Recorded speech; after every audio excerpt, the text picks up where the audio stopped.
Bütün Bütün Bütün Bütün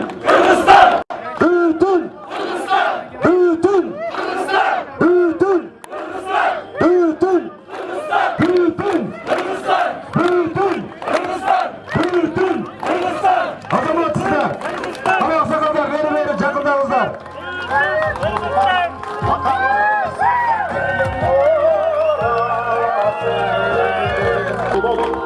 Sakallar baka verip kullansın.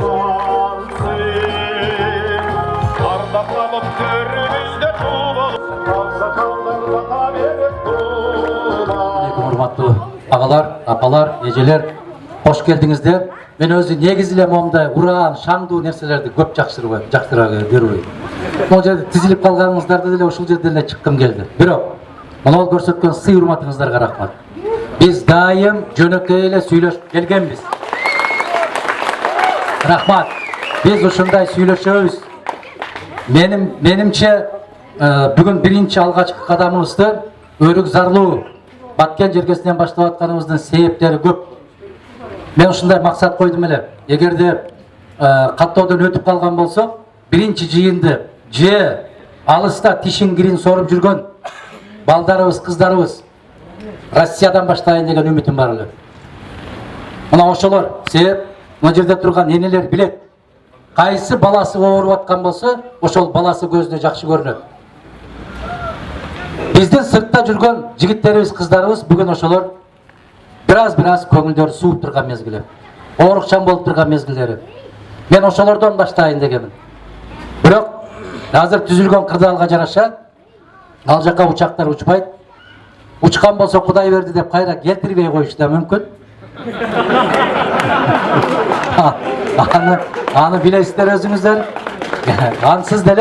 Ансыз деле бизди мына 10 күнүбүздү уурдап койду. Калгандары мамлекетти, элди жарым кыдырып бүткөндөн кийин анан бизге уруксат берип отурат. Мына ол адилетсиздик.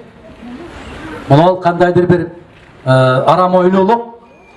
Башынан чү дегенде баштаган деле жакшы эмес. Мен сиздерге, сиздердин атыңыздардан ошол жерде адилеттик, чындык деп барып турган Бишкекте туруп, биз тайманбайбыз деген принциптер менен турду. Мына ошол жерде азыр сиздердин алдыңыздарда жыйынды баштап берген Турсунбай деген мырза, ушул жигитке баракелди. Азамат деген дагы бир жигит. Бул жигит бизден Чоңалайдан талапкер. Азамат деген жигитибиз Нарындын Ак талаасынан талапкер. Барган жигиттер, кыздар, аталар, апалар аябай керемет. Башта 1-2 эле киши сүйлөчү эле Кыргызстанда. Азыр Кыргызстандын бардыгы бизден өткөн саясатчы, бизден өткөн оратор болуп калыптыр. Коммунисттик партиянын жетекчиси, атанын уулу, керемет инсан, таза инсан. Мына ошол жогорку кеңеште бир канча мыйзамдарды сунуштап, ал колдоого ээ болбогондон кийин жогорку кеңешке эшигин жаап чыгып кеткен азамат, биздин бүтүн Кыргызстан партиясынан талапкер болуп бараткан инсаныбыз Масалиев Исхак Абсаматович. Saat 11'den 10 minut ötkende samolyot uçat eken, saat 10'da sotu olup, mizan boyunca jogorku kеңешке талапкер болуп катталгандан кийин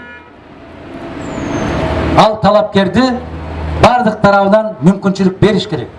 Аны кармабаш керек. Мына үй камагындасың деп отургузуп койгон биздин элдик генерал деген атка конгон генерал Асанов Курсан Сатарович.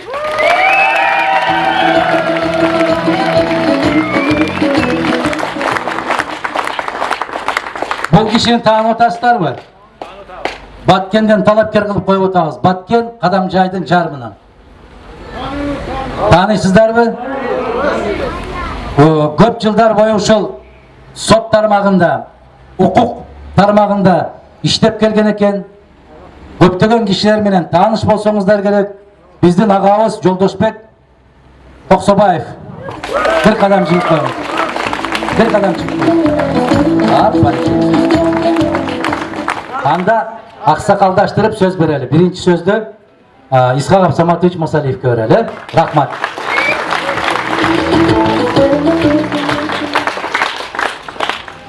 Hurmatlı tuğanlar,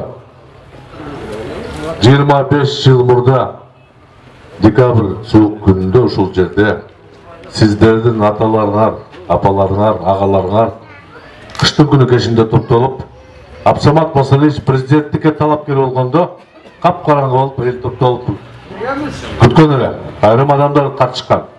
Ошондо Абсамат Масалиевичтин жанында жаш бир депутат болчу эле. Мадумаров Адакхан Кимсанбаевич деген. Мына тез эле 25 жыл өтүп кетти. 25 жылдан кийин сиздердин алдыңыздарга бүтүн Кыргызстан партияны, элдик партияны жетелеп, жеңишке алып бара турган жетекчинин жанында мен Абсамат Масалиевичтин баласы турам.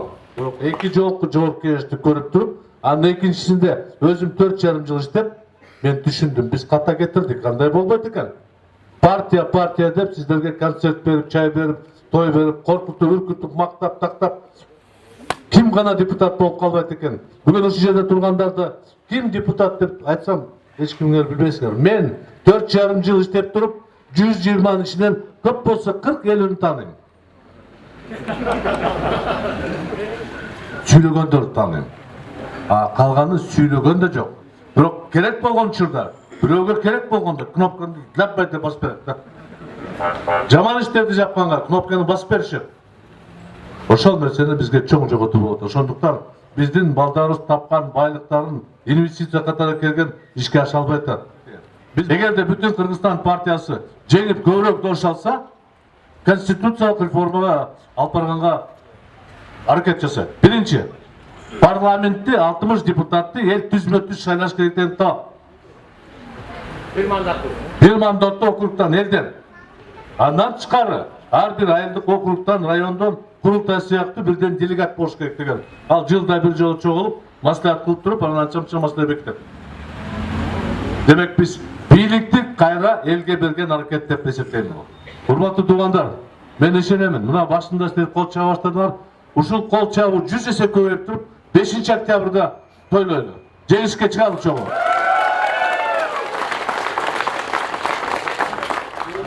Ассаламу алейкум, урматтуу колдоочулар, урматтуу менин шайлоочуларым. Мен элге окшоп көп сүйлөп сөз кыла бербейин. Биз иш жүзүндө сиздерди колдоп берсеңиздер, укугуңарды колдоп бергенге дайым даярмын. Удуу жолду утурлай деген бир девиз менен ушундай шайлоолордо сүйлөп, Аскар Акаевичтин алдында бир трибунада чыгып, Аскар Акаевич кайсы экскаватор менен казып алгансың, ал адамдарды таап каяктан алып келгенсиз?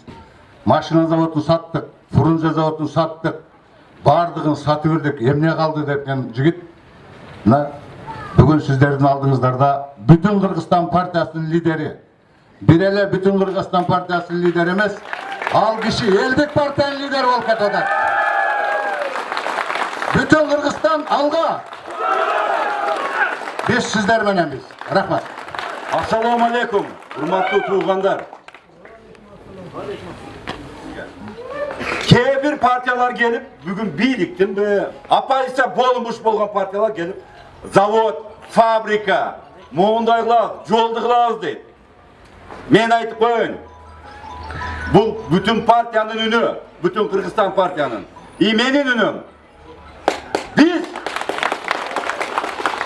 bir ay болобу, bir gün болобу. Birinci кезекте жемкордукту, ууруларды, аткезчиликти бул контрабанда дейт.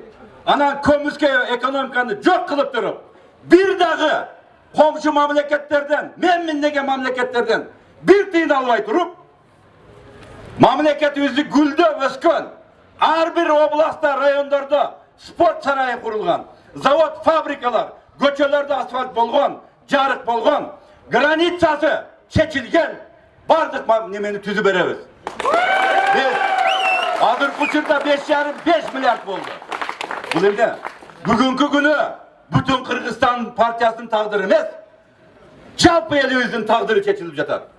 4-октябрда, 5-октябрда жалпы элибиз колдоп, бүтүн Кыргызстан жеңишке жетет, буйруса, жеңишиңер менен.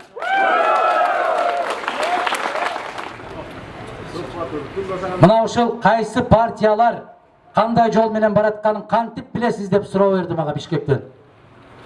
Эгерде Бишкекте Манас проспектинде, Чүй проспектинде, Совет эски Совет көчөсүндө, азыр Абдрахманов көчөсүндө кайсы партиялардын моундай жазуулары турган болсо, ошол Ак үйдүн партиясы деп айтам мен.